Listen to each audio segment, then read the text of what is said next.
A paz do Senhor, meus irmãos, tudo bem? Segunda lição do nosso primeiro trimestre da Betel, certo? Nós traremos hoje o segundo vídeo aí da segunda lição, namoro, noivado e casamento. Vamos trazer alguns conceitos, né? Vamos mostrar alguns pontos aqui, certo? Desde já quero agradecer vocês, né, por estarem vendo esse vídeo. Se inscreva no nosso canal, curta, compartilhe esse vídeo, tá? Para muitas pessoas, né, que já estão ansiando por esse tema, tá ok? Olha só, nosso título hoje, nossa lição hoje é a lição de número 2, fala sobre namoro, noivado e casamento. Essa lição, ela é da família, né? Família, um projeto de Deus, certo? Da editora Betel, tá ok?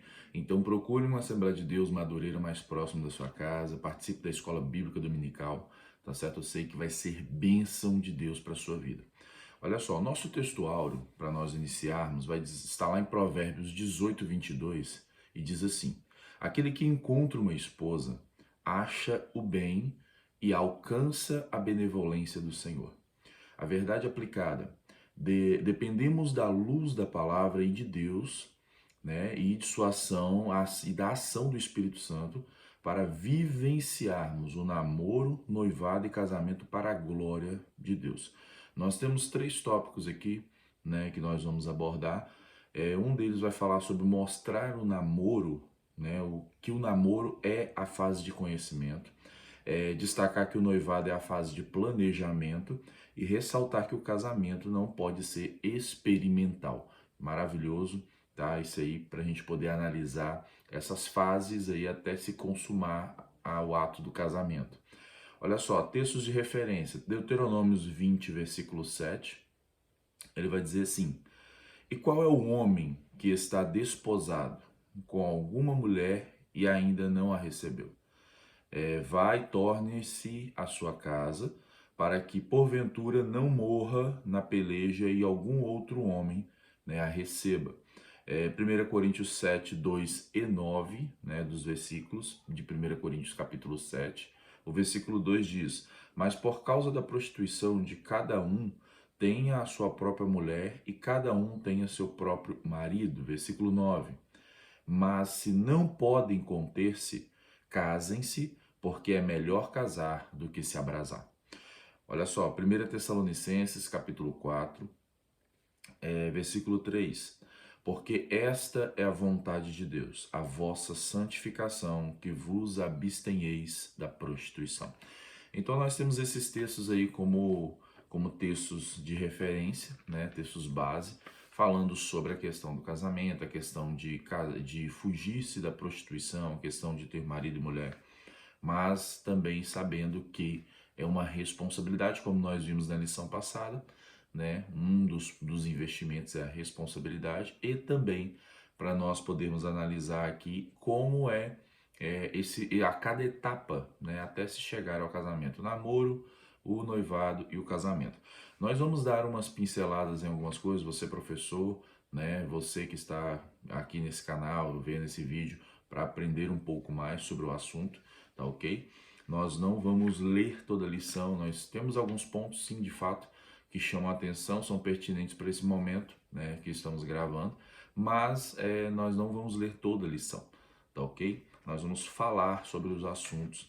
E olha só, a introdução ele diz o seguinte: nessa lição trataremos acerca da relevância do namoro, noivado e casamento serem vivenciados pelo povo de Deus e de acordo com os princípios bíblicos. São aspectos da vida que precisamos de atenção e cuidado, pois fazem a diferença no testemunho cristão, na qualidade de vida e na formação das futuras gerações. Então essa é a nossa introdução, lembrando que o bom ressaltar o que a introdução disse aqui é que de acordo com os princípios bíblicos. O que nós estamos falando aqui, irmãos, é acerca do namoro, noivado e casamento de acordo com a Bíblia, tá ok? De acordo com a palavra de Deus, de acordo com a vontade de Deus. Agora, antes existem os padrões, eu aprendi assim, vimos assim, são formas de sociedades. Cada sociedade tem sua cultura, seus costumes, mas nós estamos falando de um padrão bíblico, certo? Eu não gosto de utilizar muito a palavra padrão, mas nós estamos falando de princípios bíblicos, tá ok? Então, são princípios de Deus para que dê bem o seu namoro, o seu noivado, o seu casamento. Então, para que nós possamos entender que existe princípios para tudo isso. Então, olha só, tópico um, o namoro cristão. Então, o tópico 1 ele vai basear o namoro cristão. Eu vou ler a introdução do tópico 1, depois nós vamos comentar os pontos do tópico 1, tá?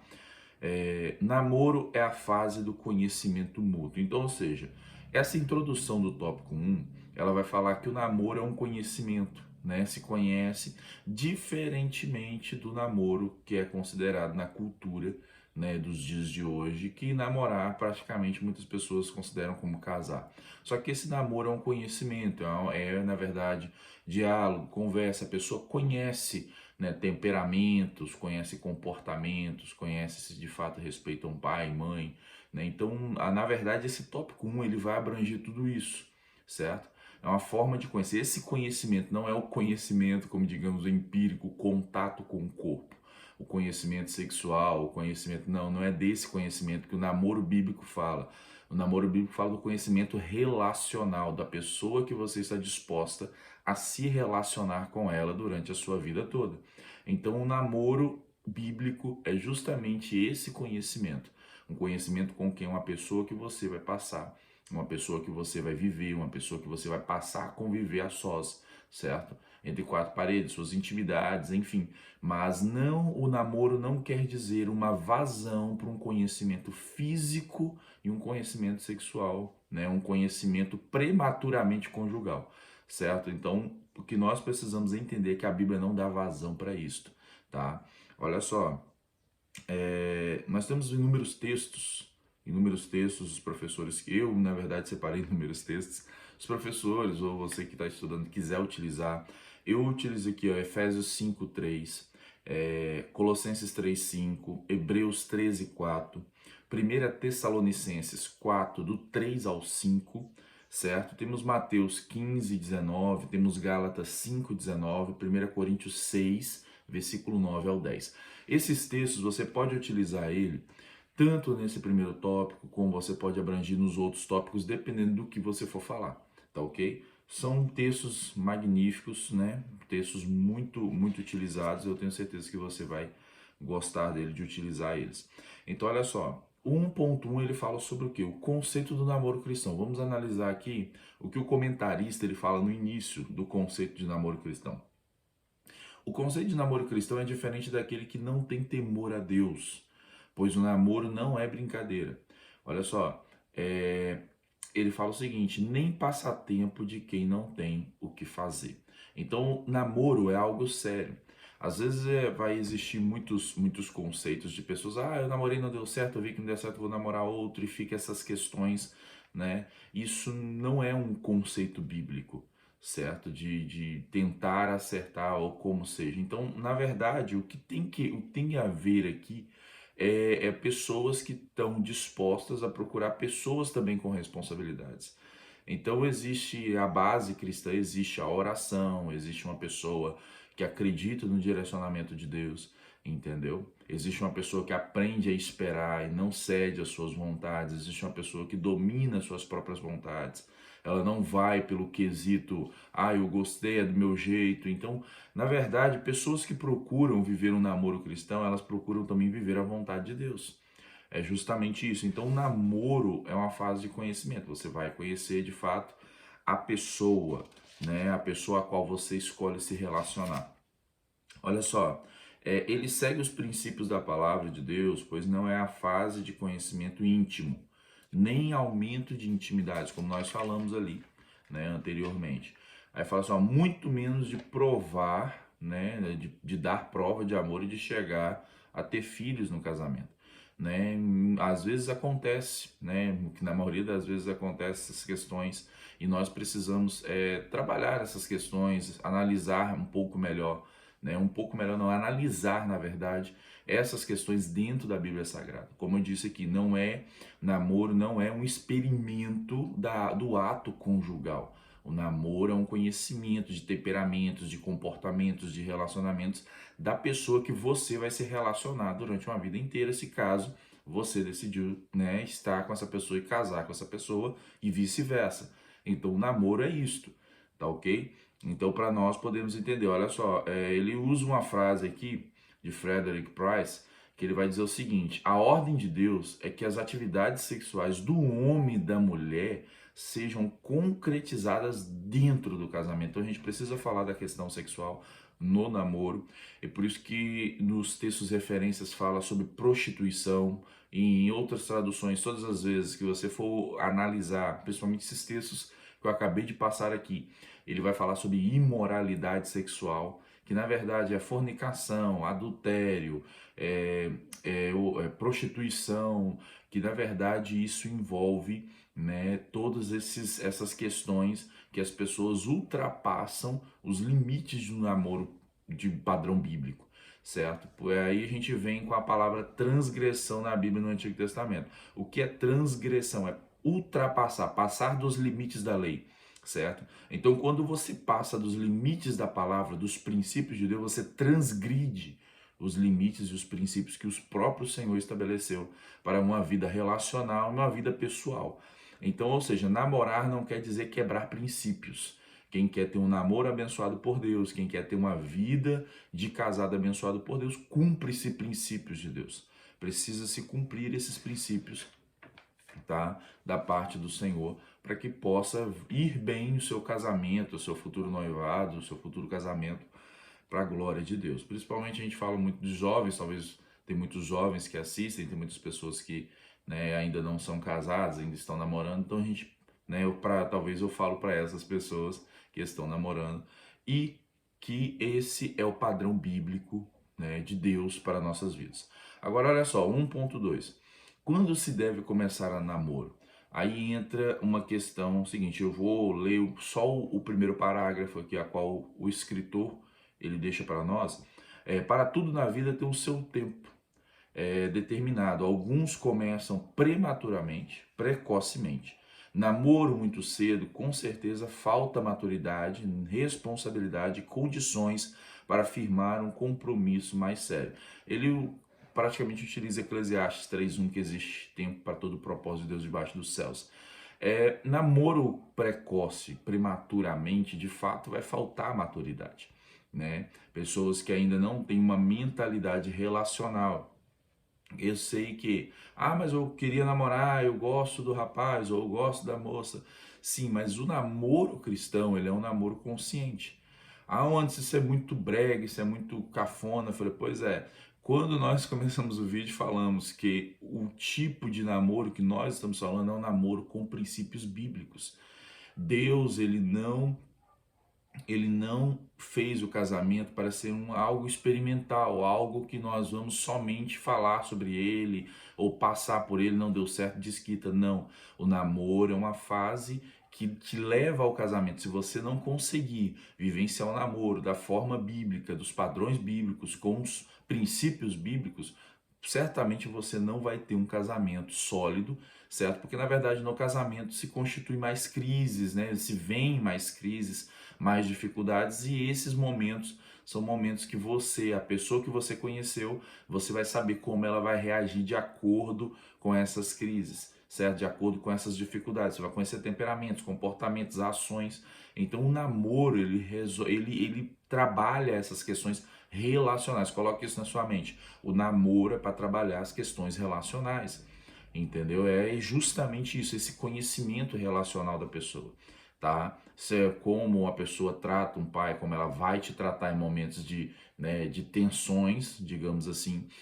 Então nós vamos trabalhando essas questões dentro do namoro, tá? Então a maturidade, ela é essencial para que um namoro ele seja olhado, visualizado, observado da maneira correta. Porque às vezes, né, na maioria das vezes, acontece dos namoros eles serem impulsivos. Você namora uma pessoa por uma paixão ou por uma beleza e você é impulsivo nesse momento e você leva ao calor do momento de um noivado, ou na verdade leva pelo calor do momento e infelizmente tem-se relações sexuais dentro desse período, quebra os princípios, compromete os princípios, e quando você quebra uma vez, fica complicado ainda mais você deixar de quebrar, certo? Então vai cada vez mais se acostumando a quebrar princípios. Então o que acontece dentro do seu namoro, ele vai refletir no seu casamento. Eu quando há 12 anos atrás, quando eu casei com 23 anos, ia fazer 23 anos, fiz 23 anos. Então, quando eu fiz 23 anos, há 12 anos atrás, eu sempre mantinha, eu e minha esposa, nós mantínhamos esse princípio, né, esse temor a Deus, de saber que a gente não poderia ferir os princípios do Senhor, né, a gente não poderia estar fora dos princípios de Deus, porque de fato, mais à frente, o nosso casamento não seria, né, um casamento não é que não teriam a bênção de Deus futuramente procurando e se arrependendo, mas quebrando princípios agora, a gente acostumaria a quebrar princípios depois. Então precisa-se de maturidade dentro do namoro. Por isso que ele fala que tem que se começar o namoro no momento certo. Não muito novo, não muito prematuro, mas também não muito, né, distante. E nós precisamos começar no momento certo, no momento que nós vamos tendo um pouco mais de maturidade, né, do que seja a vida, do que seja relacionamentos, para que a gente possa aprender a se relacionar, tá ok? Então olha só, vamos lá. Tem o 1.3, e ele fala no final do 1.2 aqui, só para a gente finalizar, Deus tem o melhor para você no tempo certo. Esse aqui é magnífico, por quê? Porque tem pessoas que se desesperam com questão de namoro, achando assim, eu vou namorar, vou aceitar o que vier, né, e eu vou casar e eu vou me pronto. Não, não é assim que funciona. Namoro é algo sério, certo? O namoro, quando você o mesmo se torna impossível se você tem decisões precipitadas em namoro por falta de maturidade, você vai acarretar problemas lá na frente, certo? Então você precisa analisar, orar, buscar a Deus, o princípio da palavra, para que você possa, de fato, receber o melhor de Deus, tá ok? 1.3, o namoro escondido e prolongado.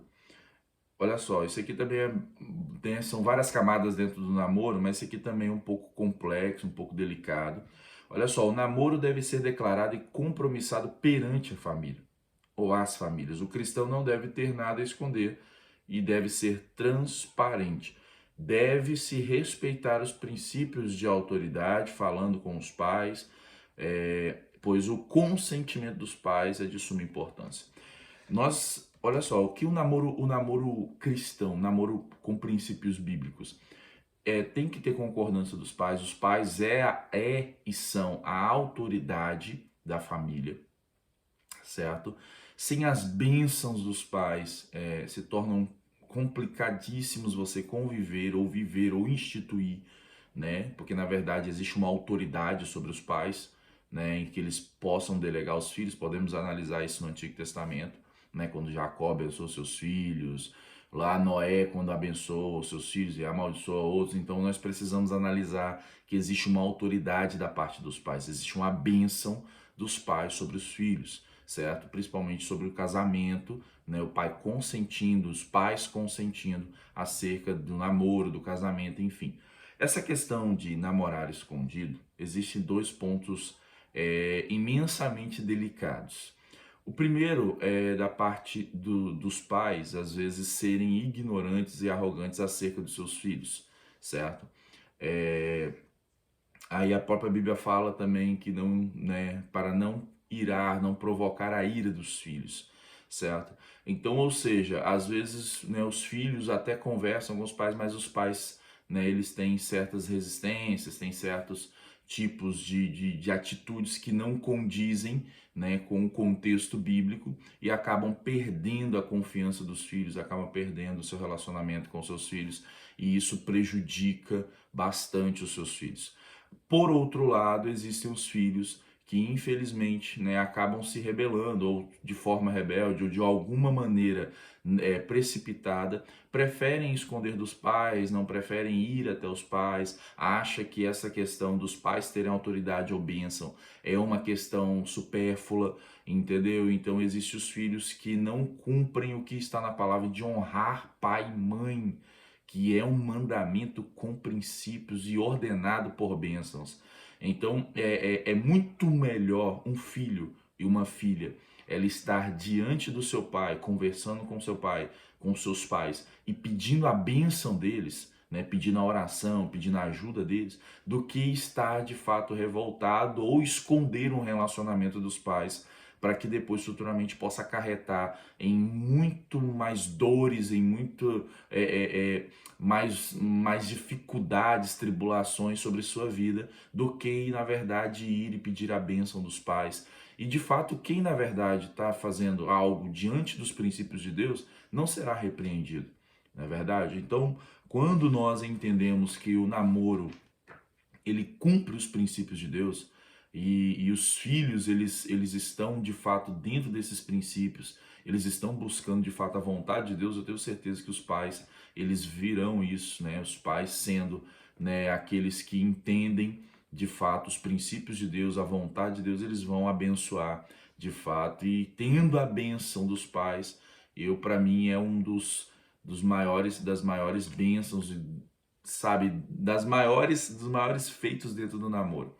Por mais que o namoro seja relacional entre a quem está namorando, é muito mais importante os pais também analisarem, porque os pais têm experiência, os pais sabem também dar conselhos, os pais têm autoridade para liberar bênçãos e nós precisamos entender essas questões aqui dentro do namoro. É um assunto delicado porque existe vários e vários casos, certo? Nós estamos dando um caso, uma questão, na verdade, dentro do princípio bíblico, certo? O princípio bíblico é esse. Um pai auxiliar, né, os seus filhos no namoro, os pais auxiliarem os seus filhos ao longo do namoro e os filhos obedecerem seus pais. Esse é o modelo e princípio bíblico. Agora, nós sabemos que na maioria das vezes isso não acontece, né? Então, por isso, existem muitos casamentos deturbados e perturbados, entendeu? Porque, na verdade, não receberam a bênção dos pais, não tiveram concordância dos pais, não tiveram concordância,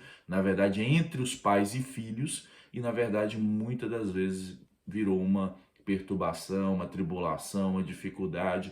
E se existe isso até os dias de hoje, precisa haver um conserto, precisa haver perdão, né, uma liberação de bênçãos para que essa pessoa possa quebrar justamente esse ciclo de tribulação e possa romper adiante. Tá ok? Não vamos entrar nesses quesitos, porque na verdade são muitas coisas que a gente pode falar sobre isso aqui. Pode estar parecendo superficial. Eu sei que falar de namoro abrange muitas coisas. A gente pode funilar nesses textos que eu passei anteriormente. Você pode estar utilizando muitas coisas dentro do namoro. Eu só estou dando uma pincelada aqui para a gente não prolongar muito o vídeo, tá ok? Então, olha só, vamos para o tópico 2. O tópico 2 ele fala do noivado. O noivado cristão, ele está no conceito que nós falamos lá, que nós trabalharíamos 3 tópicos, ele está no conceito de planejamento, tá ok? Então, olha só, o namoro, um momento de conhecimento, conhecimento relacional, não físico, não conjugal, não empírico, né? Não um teste para saber se realmente é isso, opa, né? Beija bem, é bom de cama, não é disso que nós estamos falando, que é o namoro cristão, tá ok? O namoro cristão é um relacionamento, na verdade, para você conhecer, né, como se relacionar, como é a forma relacionável com essa pessoa e vice-versa, tá? Os seus temperamentos, né, suas manias, né? Então, enfim, você vai entendendo com quem você vai se relacionar o resto da vida, tá ok? E o noivado, ele é um planejamento. O noivado, ele é um passo muito grande, porque na verdade ele já sai desse momento experimental, não é experimental, experimental entre aspas, na verdade esse momento de conhecimento relacional, certo? E você passa agora a dar um passo muito maior. Opa, é com essa pessoa que eu quero estar, é com essa pessoa que eu quero me casar, então vamos planejar, né, de fato o nosso casamento. Então entra-se o noivado. Então, olha só, noivado é um período intermediário entre o namoro e o casamento e deve ser usado para planejar a vida a dois. Então, começa-se a conversar sobre como irão se casar, né? Como vão, aonde vão morar, como vão fazer, como vão ser as rendas, como que nós vamos trabalhar isso aqui. Então, começa-se a introduzir-se dentro do casamento, ainda lembrando que não é casamento, noivado não é o casamento. Então, ou seja, não existe práticas sexuais dentro do noivado, dentro do princípio cristão. Não existe práticas sexuais, não existe práticas imorais dentro do casamento, dentro do noivado, certo? Porque o noivado não é o casamento. Noivado é uma fase de planejamento, tá ok? Então vamos lá. Nessa fase, normalmente é declarada publicamente para as famílias e a igreja o interesse de se casar.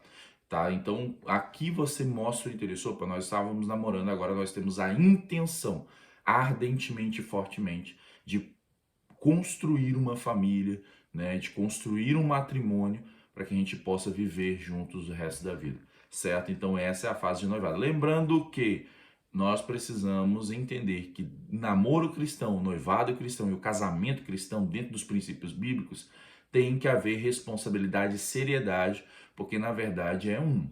Não tem essa questão de experimentos. Ah, antes eu vou experimentar. Não, a Bíblia não dá essa vazão. O próprio Deus, ele não institui essa vazão, tá ok? Então, quando se institui mulher e marido, marido e mulher, marido e esposa, certo? É para poder instituírem para toda uma vida. Não há dissolução, certo? Então nós precisamos trabalhar muito bem esse conceito de namoro, de noivado, para que se consuma um casamento que de fato vai, né, gerar frutos, vai ser bem sucedido. Não que não haverá dificuldades, mas nós precisamos trabalhar esse conceito de noivado como planejamento, tá ok? Então olha só, o noivado é a fase do planejamento, é o 1.1.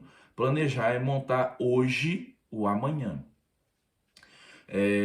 Ele vai começar a falar aqui, o escritor, sobre onde vocês vão morar, como que vai ser as finanças. É muito importante isso aí. Essa parte é muito importante analisar, porque na verdade é o seguinte, como que nós vamos, qual vai ser a renda, onde nós vamos morar de aluguel, vamos ter isso, vamos ter aquilo, vamos comprar móvel, vamos fazer viagens e tal. Ou seja, você vai planejar, sabe? Quando começa, vamos ver as fotos, vamos ver para onde nós vamos viajar, vamos ver onde a gente vai morar, vamos ver como que vai ser as festas, e enfim, né? Esse é um momento de planejamento, um momento, né, onde exigem muitos gastos, né? Exige muito desgaste também da parte dos noivos para poder, na verdade, promover uma festa que vai virar o ciclo de noivado para casamento, certo? Porém, eu até anotei aqui, isso aqui é muito importante, porém, o que acontece, o que tem acontecido nos dias de hoje, infelizmente, é que eles materializaram os princípios de Deus. Eles materializaram. Por quê? Eles materializaram os deveres e os princípios. Às vezes tem muita gente, ainda mesmo por parte daqueles que se dizem cristão, né? Ainda mesmo aqueles que dizem professar a fé em Cristo Jesus. Eles materializam, eles acham, eu já tenho tudo, já tenho casa, já tenho carro, já tenho emprego, já tenho viagens e tal, já está tudo certo. E eles se apoiam justamente nessa materialização de coisas, de outras coisas, daquilo que você pode pagar, daquilo que você já tem. Sendo que, na verdade, o princípio bíblico, ele não é sobre essas questões materiais. Não quer dizer que eu, quando casei há muitos anos atrás, 12 anos atrás, eu não tinha casa para morar, morei de aluguel, né? Meu esposo, nós trabalhamos, não tínhamos formado em faculdade e tal, mas decidimos, né, ter essa responsabilidade. Tivemos um filho logo um ano após de casamento, certo? Então, ou seja, não é um critério, certo? Não é um critério. Ainda que tenha pessoas, mas tem que ter casa para casar, tem que ter. Não, eu não coloco isso como um critério. Eu não coloco isso como uma regra, tá ok? Porque na verdade, quando o casal constrói junto, eles passam a entender que os dois conseguiram, certo? Nós dois conseguimos vencer. É muito melhor do que quando um casal já pega tudo pronto, certo? Ah, já tá tudo certo, já tá tudo aqui, né? Já as coisas já foram montadas, não, é só a gente entrar e morar. Pois é, mas aí esses princípios, os princípios de Deus, eles são como didáticos, eles são feitos através da prática. E essa prática não é de uma pessoa somente, essa prática é relacional, é de duas pessoas. O casamento envolve duas pessoas para trabalhar neles o conteúdo o conceito de uma só pessoa. Então, quando se treina, não é errado ter, né? Não é disso que eu estou falando, não é errado você ter casa, não é errado você já ter o carro, ah, não, já tenho tudo e nós vamos nos casar. Amém. Entendeu? Mas o material, ele não sustenta um casamento. É isso que nós precisamos ter. Esse conceito. Você pode ter tudo material, você pode ter toda uma herdade, você pode ter toda a questão financeira estabilizada, mas se você não tiver princípios e deveres e andar neles, o seu casamento não irá bem. Tem pessoas que mesmo que não tenham toda a regalia do mundo, digamos assim, toda a questão financeira do mundo, mas elas vivem bem porque cumprem princípios. E os princípios bíblicos é a única razão e a única forma de fazer com que um noivado e um casamento vão bem. Certo? Namoro, noivado e casamento vão bem. Então não é sobre ter, é sobre ser. Muitas pessoas têm, mas não são. E tem muitas pessoas que até talvez não tenham o tanto que muitas outras demais têm, mas eles são. Eles cumprem princípios, eles são cristãos de verdade. Então eu precisei trabalhar esse ponto aqui com vocês, porque eu até anotei na revista, tá? Porque na verdade muitas pessoas se prendem a isso, a esse vislumbre de tá tudo bonito a festa, tá tudo lindo, né? Então assim, existem padrões, irmãos. Existem padrões, né, bíblicos para a gente poder viver uma vida, né, a qual agrada ao Senhor. Agradando ao Senhor, a alegria do Senhor é a nossa força, como diz Neemias. Então, nós precisamos entender isso, que os princípios bíblicos de Deus são essenciais para viver o casamento, tá? Tem que sim analisar, planejar, né? É uma fase de planejamento, mas também é uma fase de uma análise aprofundada dos princípios de Deus, tá? Nós precisamos trazer os princípios de Deus para dentro da nossa casa. Olha só, 2.2, a compreensão de cada um leva um tipo de bagagem para o casamento. Olha só, isso aqui é muitíssimo importante. Olha só, algumas bagagens só são conhecidas depois do casamento. Para quem pretende casar, sabe disso. Que bagagens são essas, vamos? Eu preciso saber desse negócio porque eu tô por fora. Pois é. Olha só, normalmente bagagem de traumas. Olha o tanto de bagagem. E isso existe, irmãos. Isso existe realmente. Eu tive ausência de paternidade, entendeu? De um certo modo. Os meus pais separaram, né? Enfim, foi um contexto muito conturbado para minha vida. Eu ainda tendo 12 anos, fui morar com minha avó, não morei com meu pai, não morei com minha mãe, e virou um momento muito conturbado. Minha esposa também, né? Alguns momentos. Então, olha só. Quando isso se choca, imagina quando você se torna um e essas realidades e traumas e pensamentos e muitas consequências do passado, elas se chocam. Nossa, é um montar de complexos, é um montar de tantas coisas que para você desconstruir isso e erguer novamente uma nova mentalidade, isso dura muito tempo, né? E dependendo de como o casal vai lidar com isso, se não levar ao fracasso do casal. Se dependendo de como eles olharem para isso, levar ao fracasso do casal. Muitas pessoas se apegarem a uma forma antiga, a uma forma como foi feita no passado, não se desprenderem do velho para poder viver o novo, como o próprio Jesus disse, não tem como eu depositar vinhos novos em odres velhos. Ou nós queremos viver o novo e tenhamos uma nova vestimenta, uma nova roupagem para viver o novo, ou na verdade nós não vamos viver o novo, tá? É um assunto complexo, é um assunto bem delicado, tá? E a gente vai falar aqui, porque a revista ela vai falar justamente sobre esses traumas, Olha só, traumas, preconceitos, vai falar de abandonos, pais separados, abusos sexuais, molestamentos, muitas coisas vai se falar. Pode-se que uma pessoa no namoro e no noivado, ela não confesse essas coisas, entendeu? Isso pode existir, de pessoas não confessarem. Eu e minha esposa, quando nós namorávamos ainda, né, ainda já noivos, nós conversávamos muito sobre isso. Olha, aconteceu isso comigo, eu fiz esse tipo de coisa aconteceu, eu sou desse jeito, eu tenho esses traumas, eu tenho esses problemas. Ela também conversava comigo, então a gente já foi pro casamento sabendo. Então a gente foi lidando com essas situações, tá entendendo? Então é certo, é correto, se você confia, se você realmente quer viver com essa pessoa, né, precisa se colocar em panos limpos e entender o que vamos fazer para poder relacionarmos e entendermos essas situações. Porque na verdade, de fato, o casamento, que ele é bem estruturado, ele é bem conversado, vence todos esses traumas, vence todos esses traumas. Então nós precisamos entender que quando se casa, né, você se casa com uma pessoa que ela tem traumas. Ah, mas a família dele é isso, é perfeita, tá tudo certo. Não, sempre existe algum trauma, sempre existe alguma coisa. Sempre existe um complexo, sempre existe um trauma, sempre existe alguma coisa que precisa ser trabalhada, porque senão ela vai fazer o que dentro do casamento? Ela vai reproduzir os mesmos erros. Vai reproduzir os erros, vai reproduzir os traumas, vai reproduzir os sentimentos, vai reproduzindo. E aí dentro do seu casamento vai virando o cenário de trauma do seu cônjuge.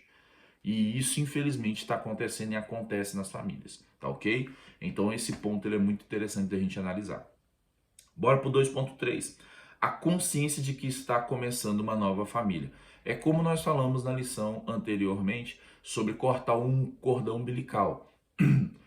Está se casando é uma nova vida, é uma nova etapa, é um novo momento. O noivado é um momento de desgarrar-se dos pais e unir-se ao seu cônjuge. Vocês são um. É uma nova vida, uma nova etapa, novas experiências. Vocês vão construir uma família juntos. Entenda, ninguém nasceu sabendo ser família. Ninguém nasceu sabendo casamento. Nós aprendemos, entendeu? Por isso que os princípios de Deus, os deveres que estão na Bíblia Sagrada acerca da família, do casal, são tão importantes para que possam construir da maneira correta, certo? Para que possam alicerçar-se da maneira correta, tá ok? Então, olha só, o tópico 3, nós vamos analisar aqui, ó, o casamento cristão. Aí a gente fala mais uma vez de casamento, a gente entra agora na consumação, no casamento, aí sim o ato sexual, porque o ato sexual no casamento, ele é abençoado por Deus. Entre o cônjuge, o homem e a mulher, eles terão o seu ato sexual, eles terão, na verdade, suas relações sexuais. Isso sim é permitido, né, dentro do casamento, é a bênção de Deus pro casamento, pro casal, tá ok? Então nós podemos aqui analisar que esse leito, ele vai começar aqui, o tópico 3, falando em Hebreus 13:4, dizendo que o matrimônio deve ser digno de honra e o seu leito deve ser sem mancha, sem mácula, né? A qual o Senhor ele julgará os adúlteros, né? Os adultérios. Então, ou seja, nós precisamos entender que o sexo no casamento, depois desse processo, né, de namoro, noivado e casamento, vivendo os princípios de Deus, ele é abençoador, certo? E ele é uma forma de abençoar o casal, e não só de abençoar e fortalecer o vínculo do casal, mas também de multiplicar e de trazer descendência, tá? Nós precisamos ter esses conceitos para que formados em nós. Então agora, ó, 3.1, casal cristão não deve andar pela própria cabeça nem pela cabeça dos outros.